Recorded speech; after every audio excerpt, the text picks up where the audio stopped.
Hello বন্ধুরা, কেমন আছো সবাই? আমি তো খুব ভালো আছি। তো নিয়ে আসলাম অনেক দিন পরে একটা লং ভিডিও দেওয়া হয় না অনেক দিন, কারণ একা একা ক্যামেরা করে লং ভিডিও এডিটিং করে ছাড়া হয় না। তো আজকে নিয়ে চলে আসলাম একটা লং ভিডিও নিয়ে। তো দেখো, সকাল সকাল সব কাজবাজ সেরে চলে এসেছি রান্নাঘরে পরোটা বানাতে। আজকে বরের ছুটি আছে, তো ও বললো যে পরোটা খাবে, পরোটা বানাও।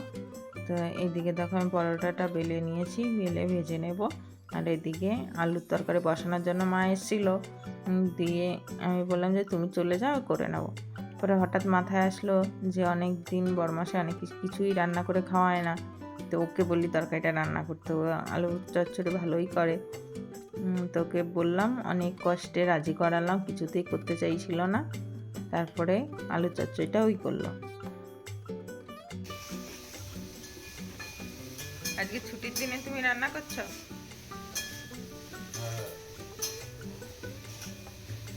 কি রান্না করে খাওয়াবে আজকে? আলু চচ্চড়ি আর পরোটা। সকালে টিফিন?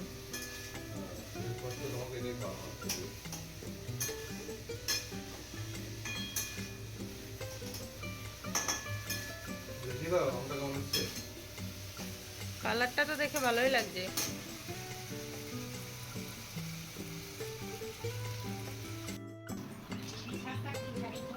কি শাক এটা?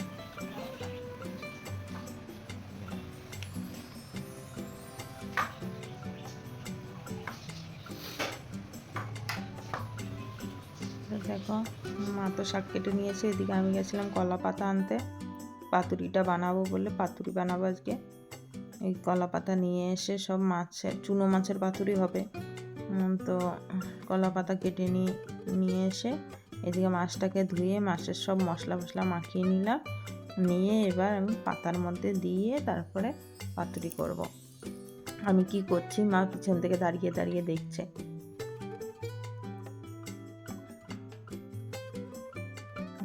সব মশলা টশলা তেল ঠেল একবারে সব কিছু মাখিয়ে দিয়ে, মশলা বেশি কিছুই না, পেঁয়াজ, নুন, লঙ্কা, কাঁচা লঙ্কা, গুঁড়ো লঙ্কা, একটু জিরার গুঁড়া, কাঁচা তেল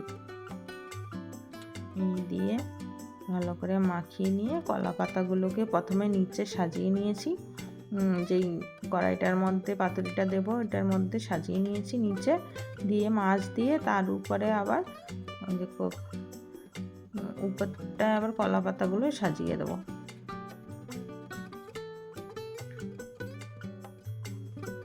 ভালো করে মাছগুলোকে একটু ছড়িয়ে দিলাম, দিয়ে কলা পাতাগুলো উপর দিয়ে দিই, ভালো করে ঢাকা দিয়ে তারপরে মাছটাকে একদম কম আঁচে বসিয়ে ঢাকা দিয়ে দেবো। আজকে ক্যামেরাটার কি হলো জানি না, কি একটু নাড়াঘাটা করেছি, বুঝতে পারছি না, সব কিছু ব্লার হয়ে যাচ্ছে। এইদিকে দেখো আরেকটা কড়াই বসিয়ে দিয়েছি, এইদিকে আমি লাউ শাকটা বসাবো।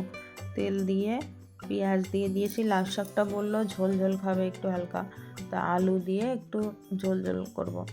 এই দেখো আলু আর শাক দুটোই দিয়ে দিয়েছি। পেঁয়াজটা আগে ভাজা করে নিয়েছিলাম, দিয়ে ভালো করে নাড়াচাড়া দিয়ে, মশলা কিছুই দেবো না, সামান্য নুন হলুদ আর একটু জিরার গুঁড়া দেবো, দিয়ে ঢাকা দিয়ে রেখে দেবো।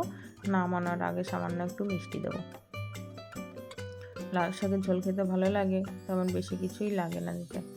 দেখো এক ঝলক এসে দেখে গেল যে কী রান্না হচ্ছে। এদিকে পটল ভাজা করব। পটলটাকে নুন হলুদ মাখিয়ে বসিয়ে দিয়েছে সাইডে।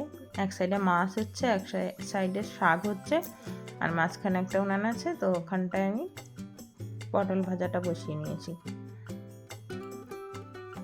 পটল ভাজাটা হয়ে গেছে, তো পটল ভাজার তেলে উচ্ছে ভেজে নিলাম। আগে উচ্ছেটা ভাজলে তিতো হয়ে যেত। দেখো বন্ধুরা, এতক্ষণ ধরে রান্না করলাম, শুধু এইটুখানি রান্না হলো। এটা হচ্ছে মোরালা মাছ, কলা পাতা পাতুরি, উচ্ছে ভাজা, পটল ভাজা, আর এদিকে লাউ শাক। আর মা এখানে বাটা মাছ ধুয়ে রেখেছে, এটা মা রান্না করবে। আমি বাটা মাছ ভালো রান্না করতে পারি না, তো বাটা মাছের ঝোল হবে। আর এইদিকে ভাত বসিয়ে দিয়েছি, আর কালকে ডাল রয়েছে, আর একটু মটন রয়েছে। কালকে মটন এনেছিল, প্রায় অনেকটা মটন এনেছিল। তো দুপুরবেলা সবাই খেয়েছে, আর রাতেরবেলা সেরকম কেউ খায়নি, আমি আর আমার বর খেয়েছি। তো অনেকটা মটন রয়ে গেছে, আজকে এই মেনু। তো কেমন লাগলো ভিডিওটা সবাই একটু জানিও। দেখা হবে নেক্সট কোনো ভিডিওতে। ততক্ষণ সবাই ভালো থেকো, আমিও ভালো থাকবো। তো টাটা।